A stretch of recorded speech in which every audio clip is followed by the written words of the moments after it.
If there's one thing that I hate, it's being told what to do. In Banjo-Kazooie, I have to climb up all the way here and jump across all these platforms just to get a Jiggy. Ugh, what a drag. In Nuts and Bolts, I can build this silly little helicopter and just fly myself right up there. This is so much better. Go over to this ladder and press triangle? Yeah, right. I'm over here in Minecraft building a scale model of Walter White's house. What the f*** are you doing today? Ezio did not kill civilians? Yeah, well, I bet he ain't building Factorio circuits like this either, now is he? Oh, you want me to follow these markers in the exact way you tell me to? Oh, I'm sorry. I couldn't hear you over the sound of me destroying the White House.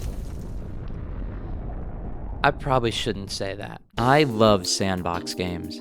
Games like Minecraft, where I can build any type of home or base or really anything with the tools and materials that I myself adventured for.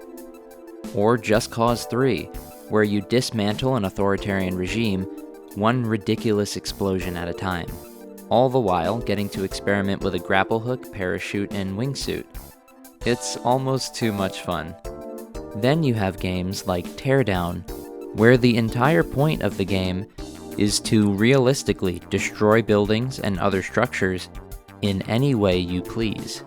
Throw some mods into the mix, and you have one of the most satisfying stress relievers you can find in gaming. In City Skylines, I can manage money and natural resources to create the city of my dreams. A city where all of the sewage flows into this hollowed out mountain that will eventually overflow in 200 in-game years, crushing the city under a towering wave of multi-generational waste. But there is one more sandbox game that I neglected to mention. One that is so different both in tone and functionality that a lot of these other sandbox games would never even touch it with a 20-foot pole.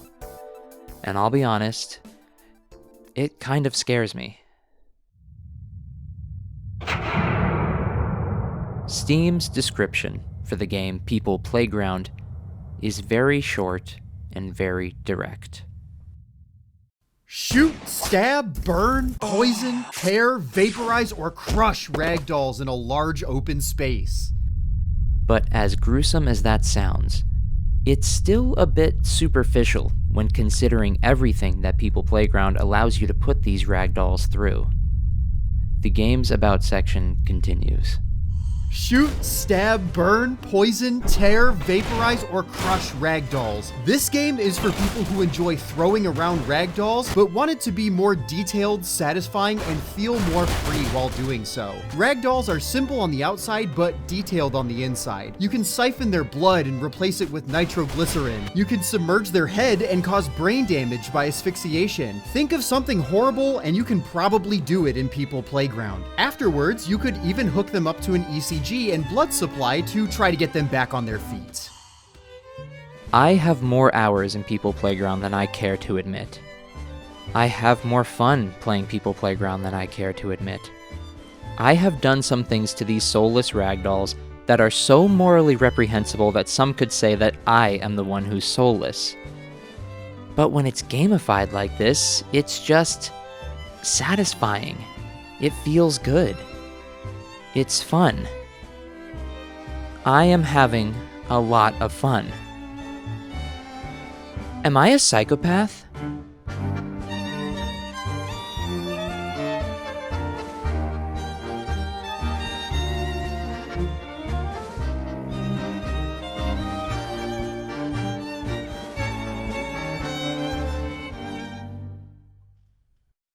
About 2 years ago, I remember reading, although I cannot recall where, a small opinion piece on the announcement trailer for Mortal Kombat 1, where someone wrote something to the effect of,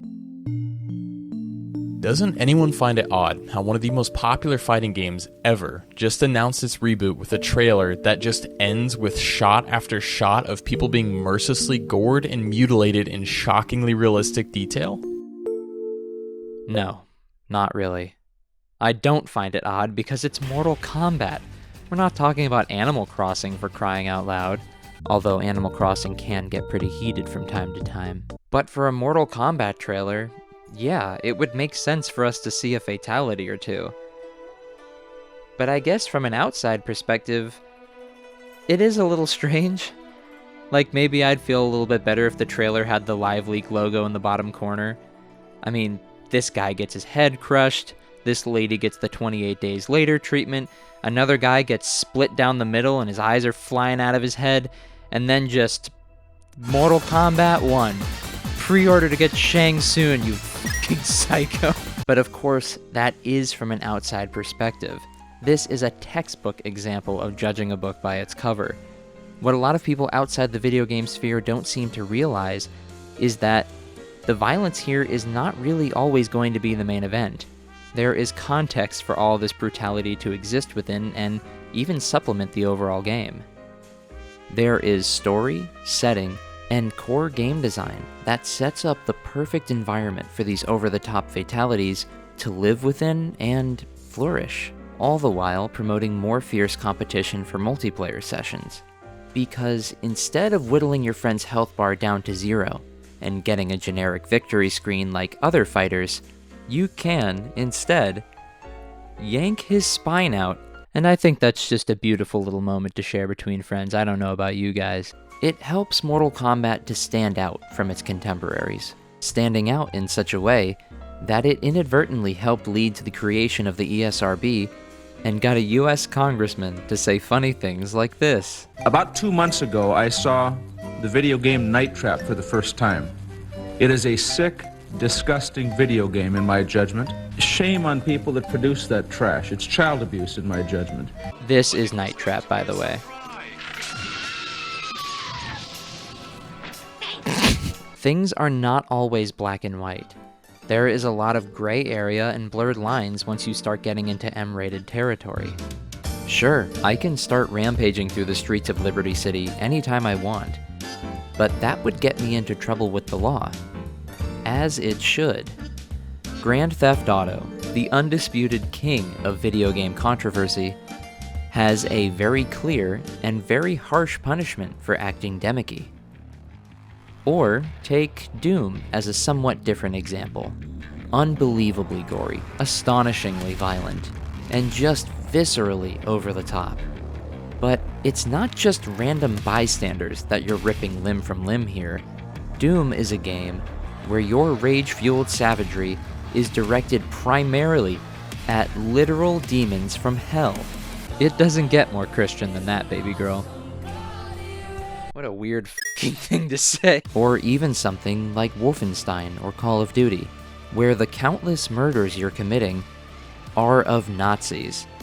One more time, the things that you are spraying bullets into are actual Nazis. And those guys deserve more than just a bullet, if you're asking me. The point is, video game developers on the whole are not trying to act out the role of a high school teenager showing you gore videos in the cafeteria just to get a shock out of you. I mean, occasionally this will happen, but those games are usually bad for a lot of other reasons than just the gore and violence. But maybe you're not really that familiar with video games.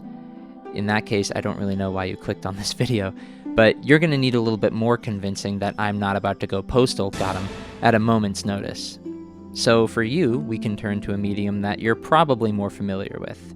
For you, we can turn to film.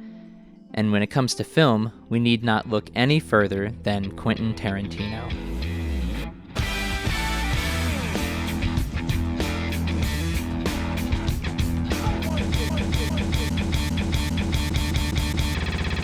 Mr. Tarantino here has made some particularly violent films. But only the uninitiated, or someone with zero media literacy skills, would see his films as only that, violence with nothing else to show for it. It's what that violence is riding on that's so intriguing. I'm the kind of director that I want to play you as an audience. I want to be the conductor, and you're my orchestra.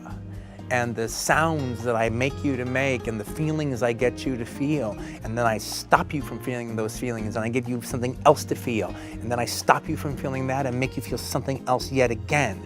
Well, if a director can do that, if a director can pull it off, well, that's a real lucky audience member, because you've really had an experience that night. You went to the movies. That was worth leaving the house. It was very interesting in Django. There's a couple of sequences in particular that are very, very hard to watch. If I'm doing a movie about slavery, I don't mind traumatizing the audience. You should be somewhat traumatized in watching a film about slavery. You need to know what America was like at that time. You need to know what slavery means per se to some people, to indulge in that, to take you down that road and to make you experience those things. But then to actually be able to get you back onto the story again, and then actually after experiencing that to get you to laugh later, to me that's an accomplishment. So the idea here is that violence is simply an instrument to be played alongside other just as important plot devices. It can be used to help set up conflict between complex characters. It's a tool. And one from a larger box of tools Mr. Tarantino likes to use to help tell his stories. Though violence isn't the sole thing that sets him apart, the variety of ways it's used, from comedy or drama, shock or satisfaction, can be seen as a pretty incredible feat, though it's rarely the one plot device that's solely footing the bill. With movies like Django Unchained, right off the heels of Inglourious Bastards, or having Uma Thurman go toe-to-toe with Lucy Liu.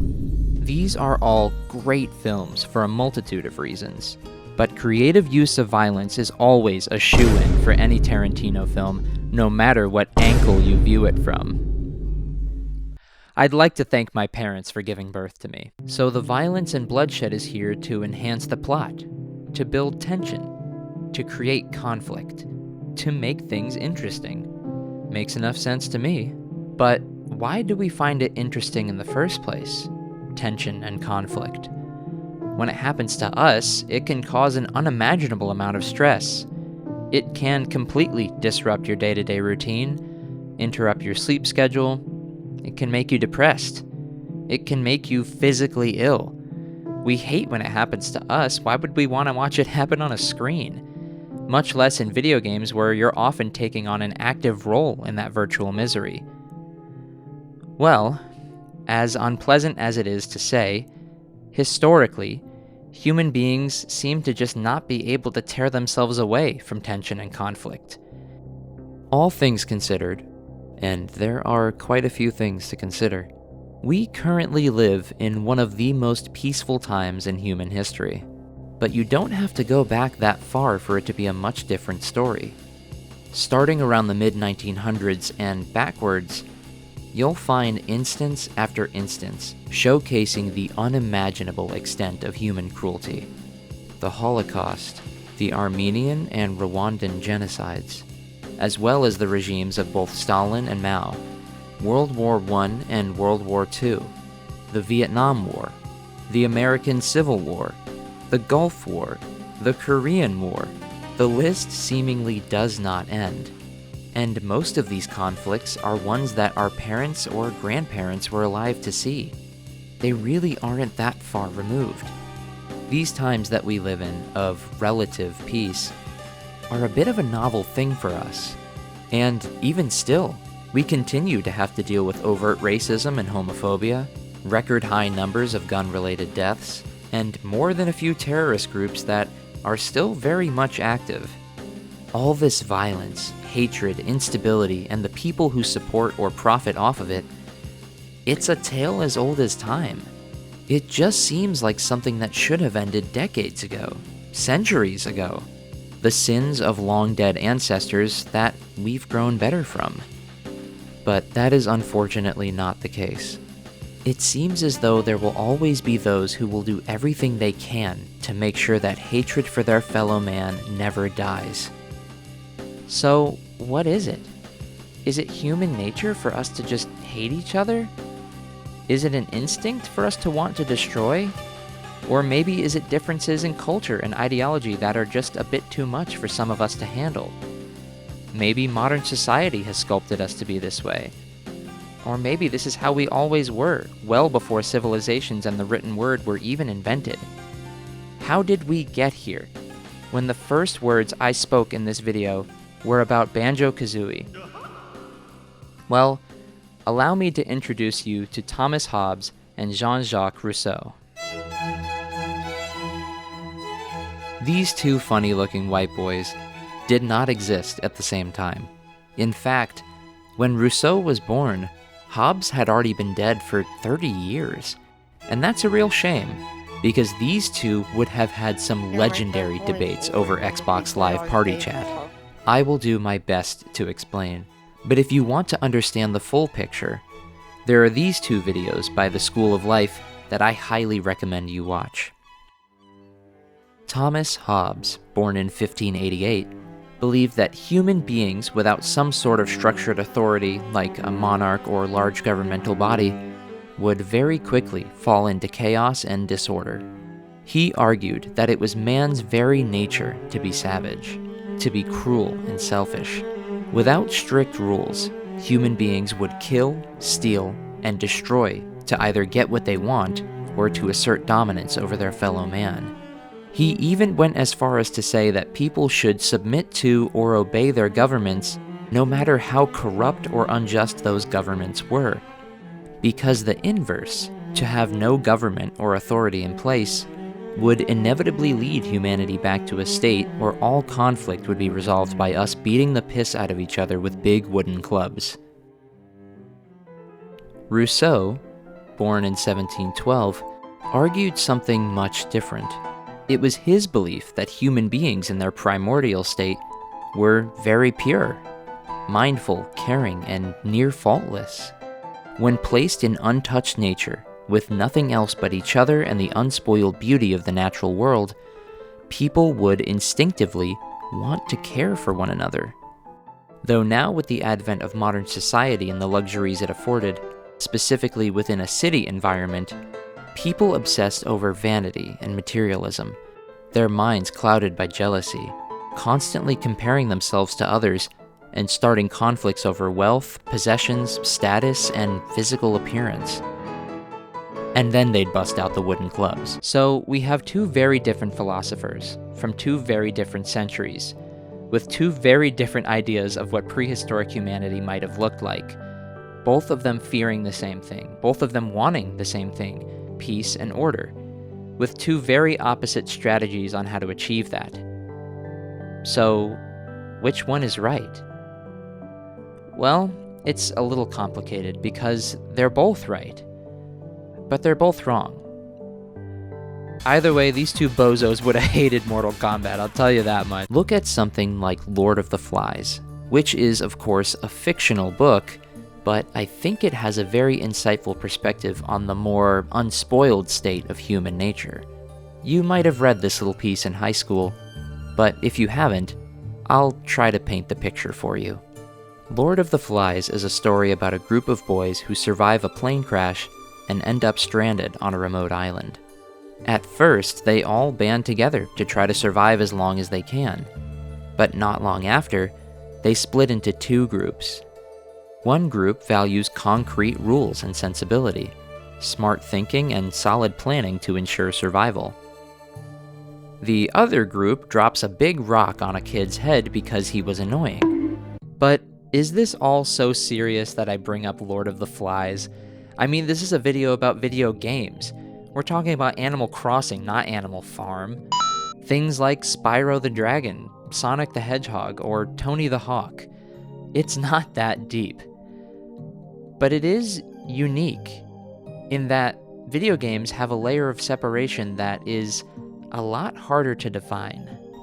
Unlike a film, where a monster can crush a town with a big rock, or a book, where a gang of children kill another child with a big rock, a video game places you in nearly full control of the person who kills someone with a big rock, when in reality, you, in the year 2025, would never kill someone with a big rock. But we can't ignore the fact that for a lot of human history, big rock was kind of the order of the day.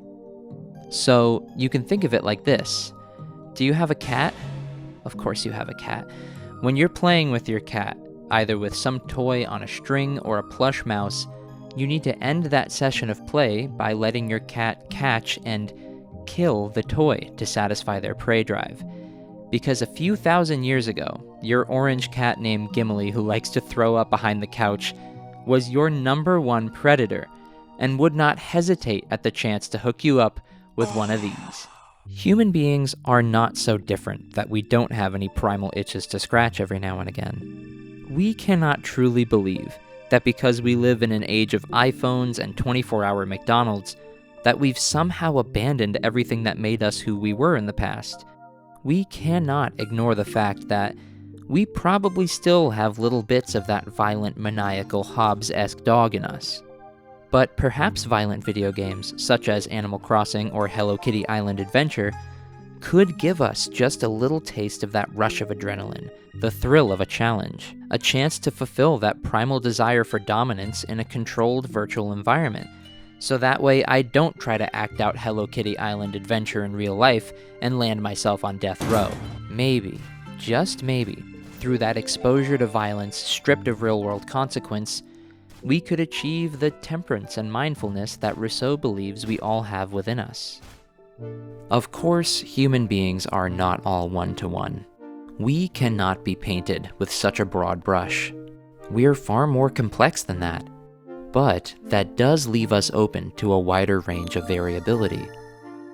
Unfortunately, some of us will get upset from time to time and attempt to act out GTA in real life. I, on the other hand, can blast demons into bloody messes of guts and bone for hours, crush piles of soulless humanoid ragdolls under the weight of a comically large hammer, or beat someone to death with their own spine. And not even 5 minutes later, I am laying in bed with my girlfriend watching Gilmore Girls, all without mercilessly killing a single person. So, to answer the question that started this video off, if I play these insanely violent and unbelievably gruesome video games, does that make me a psychopath? The answer is irrefutably, undoubtedly, yes, 100% you are a psychopath.